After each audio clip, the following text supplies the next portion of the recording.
Graça e a paz do Senhor Jesus, amém? Amém. Vamos colocar em pé para a glória do nome do Senhor. Eu quero ler aqui um texto da palavra de Deus no seu coração. Está registrado no Evangelho de Mateus, capítulo 9, versículo 9. Evangelho de Mateus, capítulo 9, do versículo de número 9. Diz assim a palavra do Senhor: partindo Jesus dali, viu um homem chamado Mateus sentado na coletoria, e disse-lhe: segue-me. Ele se levantou e o seguiu. Somente esse versículo. Vamos orar, levando suas mãos ao Senhor. Pai, em nome de Jesus, nós queremos te agradecer pela tua palavra e pedimos a ti, Jesus, que venha falar conosco nessa hora, venha nos abençoar, venha nos prosperar, e que possamos ouvir a tua voz com clareza e sair daqui, Senhor, não somente sendo ouvintes da tua palavra, mas sendo praticantes no nome de Jesus. Pai, nós repreendemos todo o mal, toda seta que tenta desviar o raciocínio, a clareza de ideia caia por terra em nossas mentes, e que possamos, no nome de Jesus, ouvir a tua voz, em nome do Senhor dos Exércitos. Amém, amém. E amém, Jesus. Amém. Pode se assentar. Aleluia. Há um consenso entre os teólogos, homens de Deus, que Mateus é o autor do Evangelho de Mateus. E Mateus falava 2 idiomas. Mateus era bilíngue. E ele, depois de sua conversão, traduz o livro de Mateus, o Evangelho de Mateus, do hebraico para o grego, aproximadamente aí as anteriores 70 depois de Cristo, provavelmente na cidade de Antioquia da Síria. E Mateus, ele traz um registro minucioso, mas é um registro ocular, é um registro de quem viu detalhes daquilo que Jesus fazia. Então Mateus registra minuciosamente, detalhadamente a vida, a obra, a morte e a ressurreição de Jesus Cristo de Nazaré. E aí, qual o propósito do Evangelho de Mateus? É de provar que Jesus é o Messias, o Salvador do mundo, e que quando ele viesse, ele seria rei, e que ele é o rei e sempre será o rei. Esse é o propósito da escrita do Evangelho de Mateus. Por isso eu coloquei o tema nessa mensagem de Jesus está te chamando. Diga comigo: Jesus está te chamando. Interessante que, pesquisando sobre o nome de Mateus, o nome de Mateus significa dádiva de Deus, aquele que tem um dom de Deus. E também no Evangelho de Marcos e Lucas também registram essa mesma passagem do chamado de Mateus, mas ali o chamam de Levi, mas era Mateus. E o nome de Levi significa união, significa unido, aquele que se junta à dádiva de Deus.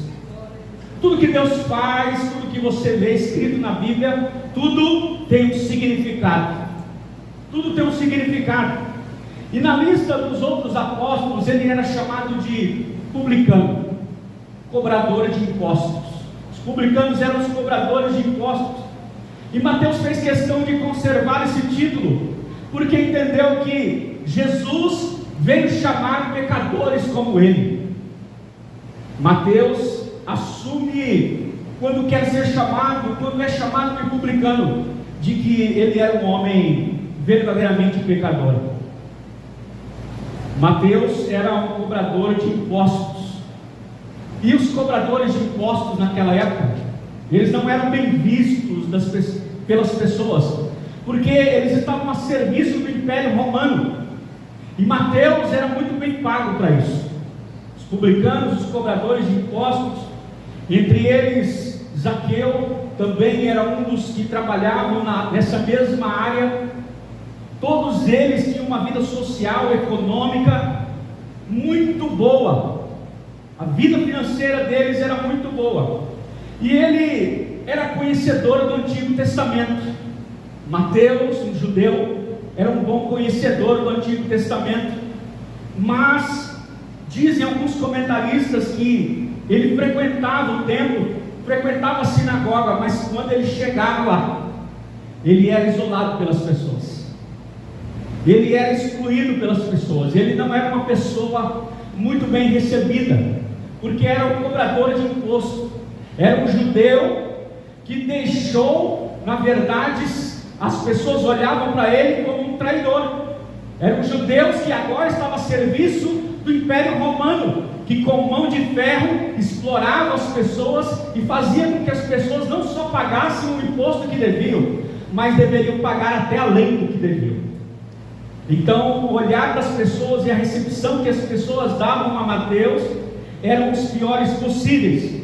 Os judeus o odiavam e olhavam com desprezo. Vai imaginando a vida de Mateus como era. E é interessante que eles olhavam para ele com uma certa repulsa. Imagine Mateus entrando no templo, entrando nas sinagogas, e alguém olhando para ele com um olhar dizendo: você é um traidor, você é um traíra, você devia estar no nosso meio, nos honrando, nos abençoando, mas foi para o outro lado. Imagina só, porque o Evangelho de Mateus, lá no capítulo 28, no versículo 31, diz que os publicanos eram equiparados com a igualdade e as meretrizes, as mulheres que vendiam o seu corpo por sexo. Então eles eram comparados a essas pessoas, para você entender como é que funcionava a dinâmica desse contexto na época. Era dessa forma que Mateus via as pessoas e que as pessoas viam Mateus naquele momento. E é interessante você entender que existiam naquela época dois tipos de impostos que eram cobrados na coletoria, na bancada dos coletores de impostos.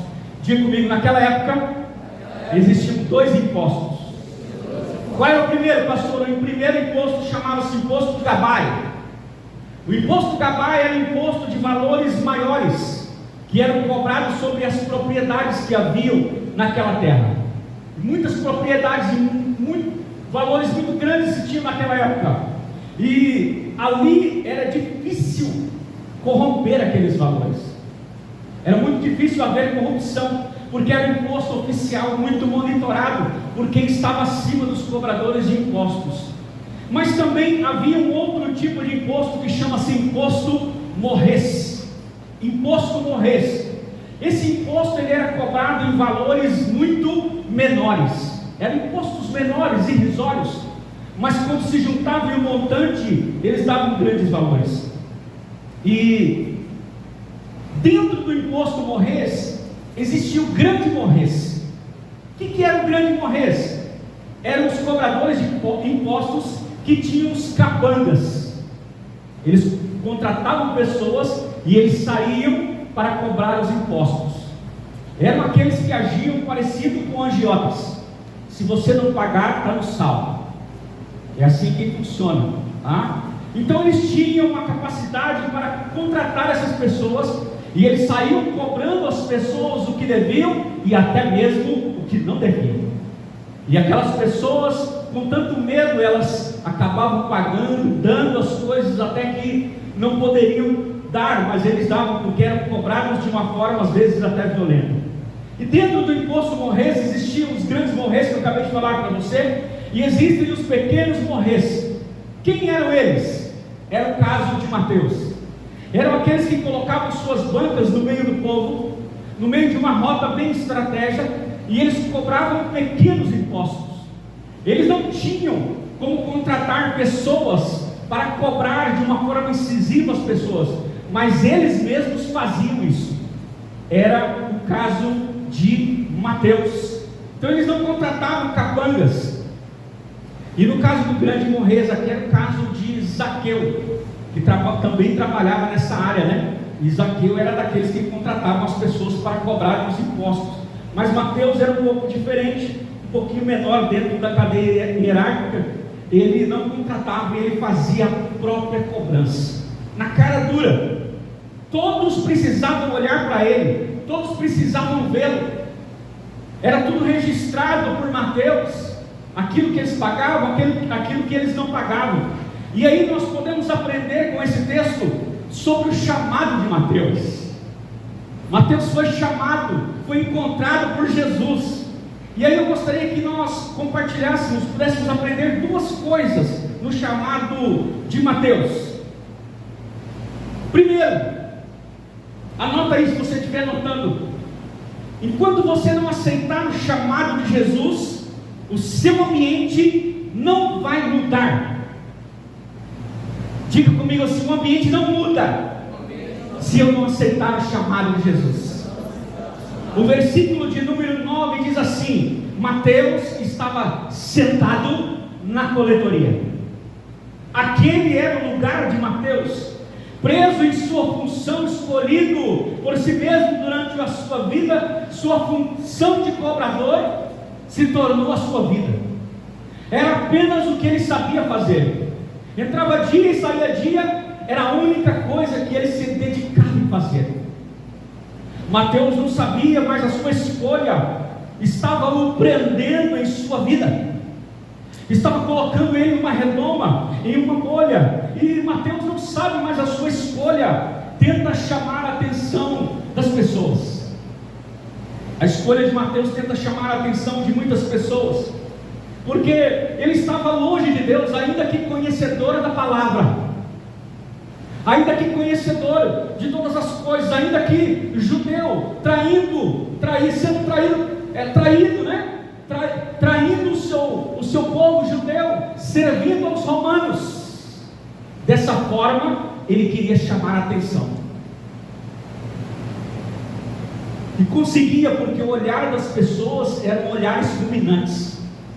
Quando ele colocava a sua banca, as pessoas iam ali não porque gostavam de Mateus, ou porque, nossa, eu preciso ir lá pagar o meu imposto. Elas iam porque elas eram obrigadas a pagar o imposto. E elas iam ali porque sabiam que Mateus tinha autoridade para cobrar esse imposto. E imagina agora Mateus recebendo várias pessoas todos os dias, e todos olhavam para ele dizendo no olhar: seu traidor, seu traidor.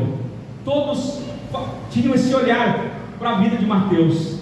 Então ele não sabia, mas aquilo que ele havia escolhido, servir os romanos, preso dentro daquela coletoria, era uma forma de chamar a atenção das pessoas, era uma forma de chamar a atenção da sua família, dos seus pais, que certamente deveriam ir lá para pagar os seus impostos também. E certamente o seu pai e sua mãe deveriam olhar para ele e dizer: meu filho, o que é que você deve estar fazendo aqui? O texto não relata isso, mas como pai a gente imagina o que o pai ficou pensando de um filho, o que uma família, os familiares pensavam de Mateus. O que você está fazendo aí, Mateus? O que é que você está fazendo aí? Então, a verdade é que Mateus, na verdade, só queria afeto. Mateus só queria um abraço, só queria uma atenção. Mateus só queria olhar de que nunca recebeu. Mateus só queria ser visto de uma forma a qual ele nunca tinha sido visto. Mas ele não sabia disso. Ele não sabia disso. Porque na verdade todo ser humano nascido, ele tem o anseio em receber o básico da vida emocional. Toda pessoa que nasce, ele quer ouvir do pai: olha, filho, o papai ama você. Ele quer ouvir da mãe: filha, vem aqui, eu amo você. Todo ser humano nascente, você que está nascido, você que está aqui, todos nós queremos afeto, é ou não é, irmãos? Todos nós queremos carinho, queremos respeito, queremos ser tratados com dignidade. Quando alguém se remete a nós, nós queremos o mínimo do comportamento, que chama-se educação. Bom dia, boa tarde, boa noite, como vai você? Um abraço. Todos nós queremos alguém que se importe conosco. Essa é a grande verdade. Então na vida nós vamos fazendo escolhas e nos tornamos aquilo que escolhemos. É verdade, Mateus fez a sua escolha e estava se tornando, mas na tentativa de chamar a atenção das pessoas, Mateus estava se distanciando de Deus e se distanciando de todas as pessoas. porque as pessoas não queriam ficar perto dele, as pessoas iam perto dele porque eram obrigadas a pagar o imposto. Quando ele ia na sinagoga, as pessoas recebiam ele ali, mas logo isolavam, logo o excluíam. E aí a gente vai aprendendo jeitões na nossa vida. É assim que funciona, né? Então nós vamos tendo comportamentos que jamais pensamos em praticar, mas vamos praticando. Talvez quando Mateus nasceu e foi crescendo, ele não imaginou esse tipo de comportamento, mas um belo dia, pelas suas escolhas que ele fez, ele estava sentado na coletoria de impostos, sendo odiado por tudo e por todos, passando por essas dificuldades. Então eu me levo a refletir e faço uma pergunta para você: qual o seu jeito aprendido na vida? Porque todos nós temos um jeitão, todos nós aprendemos algo. Como você chama a atenção das pessoas? Todos nós temos um jeito de chamar a atenção das pessoas, sabia disso? Todos nós temos, ainda que você não perceba. Por exemplo, tem pessoas que vão tendo comportamentos grosseiros que jamais imaginaram ter, mas começam a ter. Começam a tratar pessoas com grosseria, porque foi um jeitão que você foi aprendendo durante a caminhada, seja no discipulado bom, que a gente aprende coisas boas na vida, e no discipulado ruim, que a gente aprende comportamentos péssimos através dos exemplos de muitas pessoas que estão ao nosso redor. Muitas vezes, por exemplo, você como filho pode não obedecer o seu pai e a sua mãe e ter comportamentos rebeldes, e até mesmo sair de casa, ir embora, até mesmo não conversar com o pai, não conversar com a mãe, ficar de briga com o irmão. É uma forma de chamar a atenção, mas na verdade a gente não percebe que é isso, mas é isso.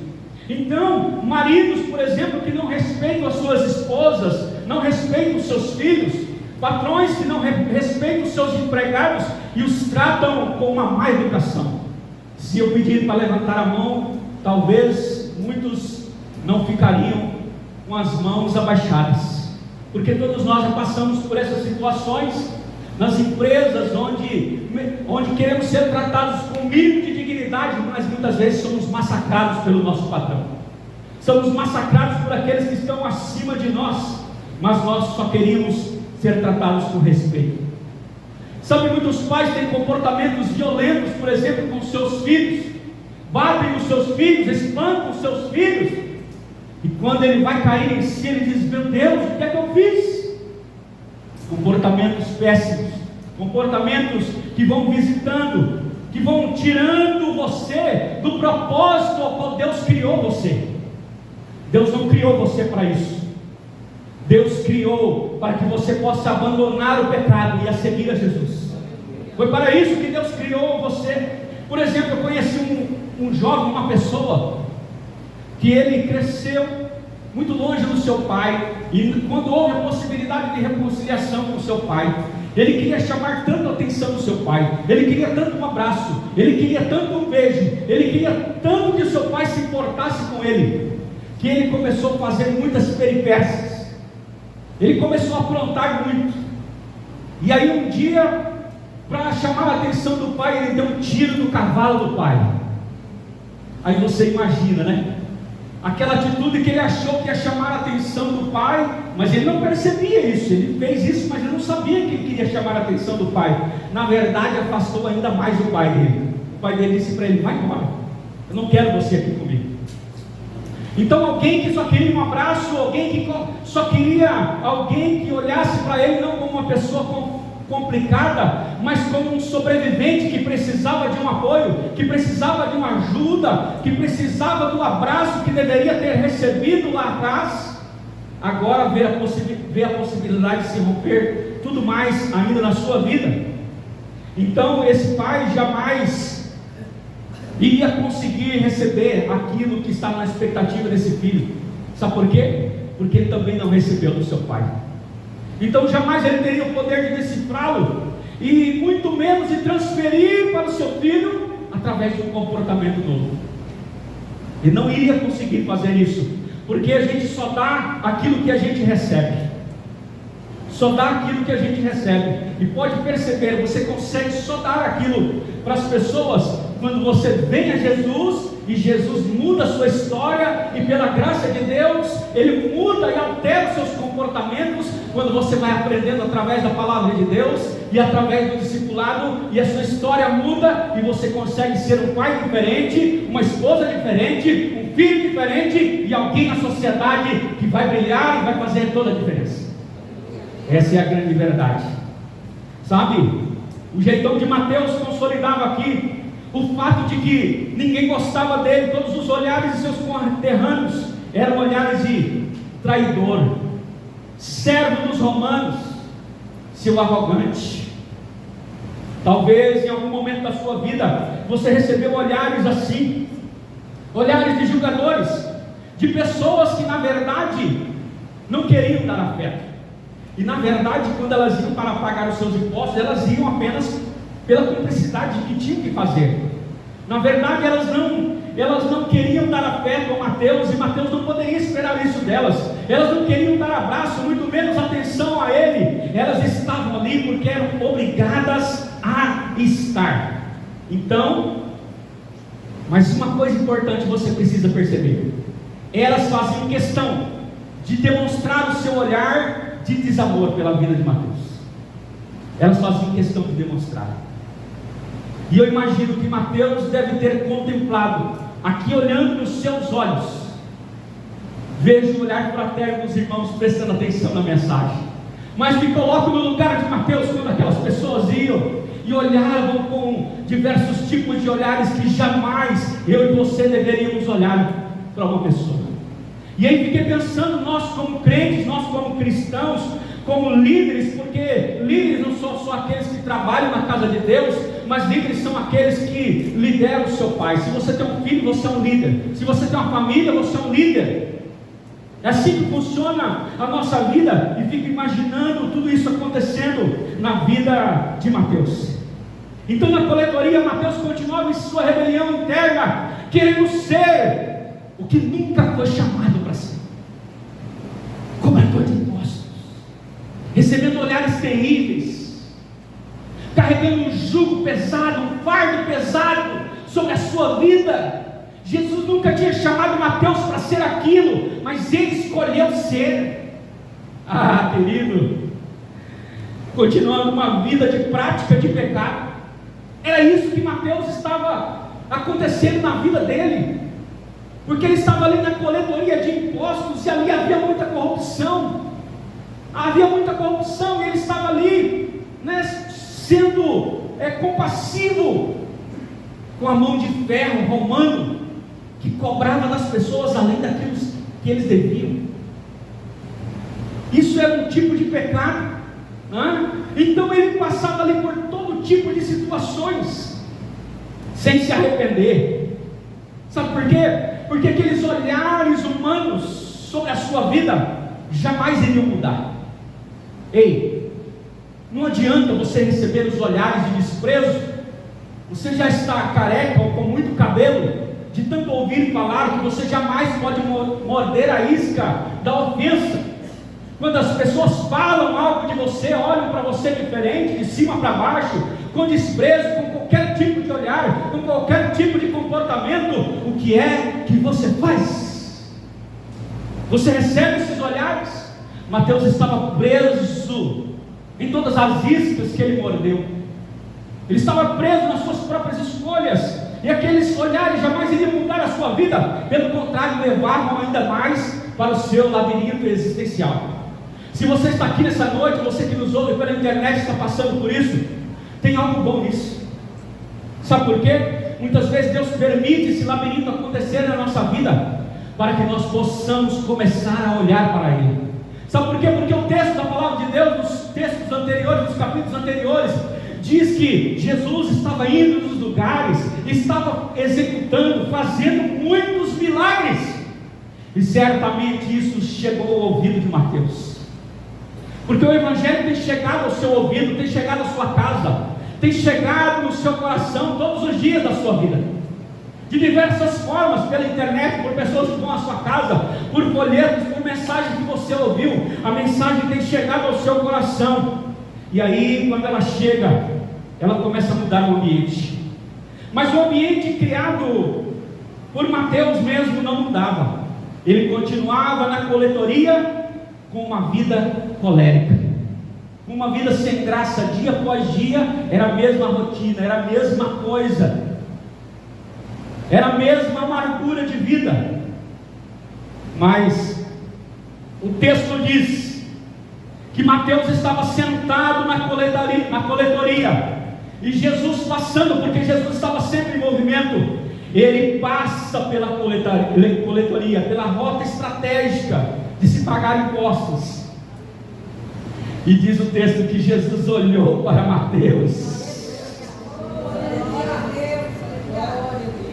e o texto diz que Jesus viu Mateus. E aí eu quero que você imagine o olhar de amor que Jesus teve por Mateus. Quando Jesus olha para Mateus, ele não olha como as pessoas olhavam para ele. Jesus olha com um olhar profundo, um olhar de amor, porque a Bíblia diz que Jesus veio para salvar e buscar aquele que estava perdido. Aleluia! Bendito seja Deus! Então, eu quero dizer algo para você. Talvez a sua vida esteja como a vida de Mateus.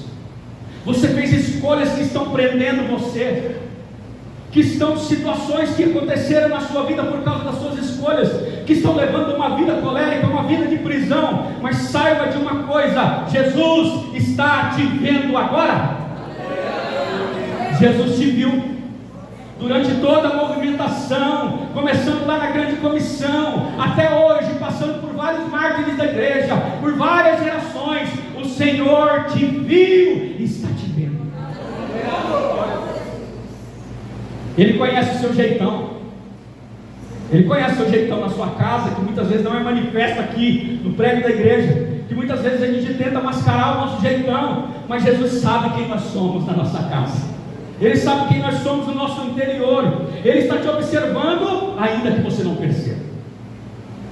E a segunda importante aprendizado que aprendemos aqui, com a chamada de Mateus, com o chamado de Mateus: quando ouvir a voz de Jesus te chamando, levante e siga Ele. Levante e siga Ele. O texto diz assim na parte B do versículo 9, Jesus diz para ele assim: segue-me. E o texto diz: e ele se levantou e o seguiu. Aleluia! Então Jesus viu Mateus, mas não como as pessoas viam, mas com misericórdia, com bondade, com fidelidade, para que o chamado de Mateus se cumprisse na vida dele. Então ele enxergou a prisão que Mateus vivia dentro de si, tentando chamar a atenção das pessoas, mas ninguém conseguia entender isso, porque na verdade ninguém consegue entender esse tipo de chamada de atenção. Ninguém consegue, mas Jesus consegue. Jesus consegue. E Jesus respeitou tanto a sua história, respeitou tanto a história de Mateus, a prisão, a dor que ele estava, que ele enxergou e chamou e deu uma oportunidade para que Mateus pudesse decidir mudar a história da sua própria vida. Jesus deu essa oportunidade. Sabe, nós podemos aprender algo aqui com esse olhar de Jesus: respeitar a história de cada pessoa. Ei, sabe quando você vai galgar lugares maiores na sua vida? Quando você começar a respeitar a história de pessoas. Quando você parar de olhar para as pessoas e dizer: esse aí é complicado. Mas quando você olhar para ele e dizer: esse aí é um sobrevivente, que precisa da graça de Deus, que precisa da minha ajuda, porque eu tenho ajuda para dar, eu tenho palavra, Deus me salvou, e eu quero ajudá-lo na caminhada. E essas pessoas estão no seu trabalho, estão na sua escola, sentam do seu lado, estão na igreja, estão talvez lá na sua casa de paz, na sua casa de milagres, estão lá no Ministério do Casados, estão nos ministérios onde você trabalha aqui na igreja, elas estão lá. Mas você precisa mudar o olhar sobre a vida delas. Você precisa olhar com mais amor, dizendo: meu Deus, essa pessoa é um sobrevivente. Se ele veio até aqui, porque Cristo tem um projeto na vida dele e quer mudar a sua história. Mas muitas vezes olhamos de uma forma descompromissada com as pessoas e achamos que eles não merecem ser acolhidos, ser amados e ensinados em um novo caminho, o de Jesus Cristo. Mas essas pessoas não estão aqui porque você é o maior interessado em receber essas pessoas, porque Jesus era assim com as pessoas. E nós somos seguidores de Jesus. E se somos de fato, de direito, seguidores de Jesus, vamos andar nas suas pegadas. Vamos andar e praticar aquilo que Jesus praticava. Então, quando isso aconteceu, quando Mateus recebe esse olhar, diz o texto que ele seguiu, e o ambiente de Mateus começou a mudar. Então ele sai da coletoria, ele deixa aquela banca, e a vida dele começa a mudar. Então o texto diz em Lucas 5:29 que ele dá uma festa. Ele segue Jesus. Ele já sabia quem Jesus era, mas agora ele está seguindo de perto a Jesus. E ele chama outros cobradores de impostos, que certamente ele pensou: eles devem viver a mesma prisão que eu vivi. Ele só não sabe disso. Mas agora eu sei que eles vivem também, mas eu vou convidar eles para as festas.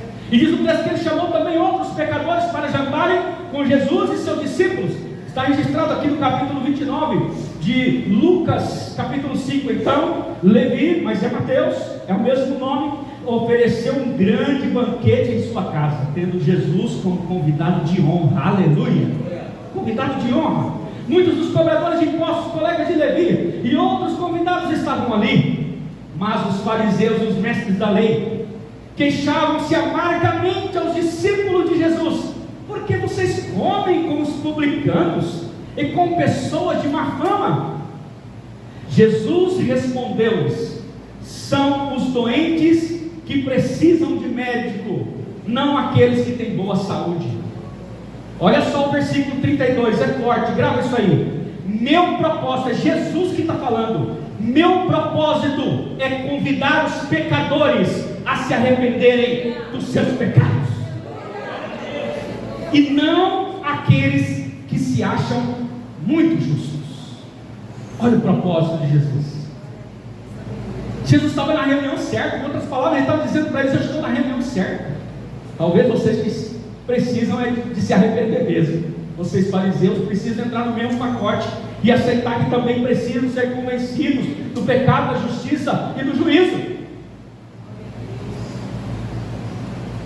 Com sua história respeitada por Jesus, os olhos de Jesus viram quem Mateus poderia ser. É assim que acontece. Quando a gente tem o olhar de Jesus, a gente vê quem as pessoas podem ser, e você começa a olhar para o seu marido e dizer: eu sei quem meu marido vai ser, um homem de Deus. Quando você começa a enxergar com os olhos de Jesus, você vai parar de olhar para sua esposa e dizer: essa não vai se converter nunca. Meu filho, está longe da presença de Deus, nunca vai se converter. Não, você tem que ter o olhar de Jesus, enxergar no seu filho o missionário da paz, aquele que vai apregoar na casa de milagres, talvez um líder de casados para sempre, talvez um pastor, um missionário que vai às nações ganhar milhares de pessoas. Ei, é hora de mudar a sua forma de ver. Glória a Deus. Veja bem, entenda. Quando Mateus deixa a banca para trás, ele não estava deixando o seu emprego. Era um emprego público top, e todo mundo gostaria de ter. Mas o que Mateus estava deixando era o pecado. É isso que você precisa entender nesse texto. Sabe por quê? Porque aquela banca era um trabalho público que ele tinha, mas era pecaminoso. Levava ele a maltratar as pessoas, a dizer coisas para pessoas que ele não gostaria de dizer, mas ele tinha que dizer.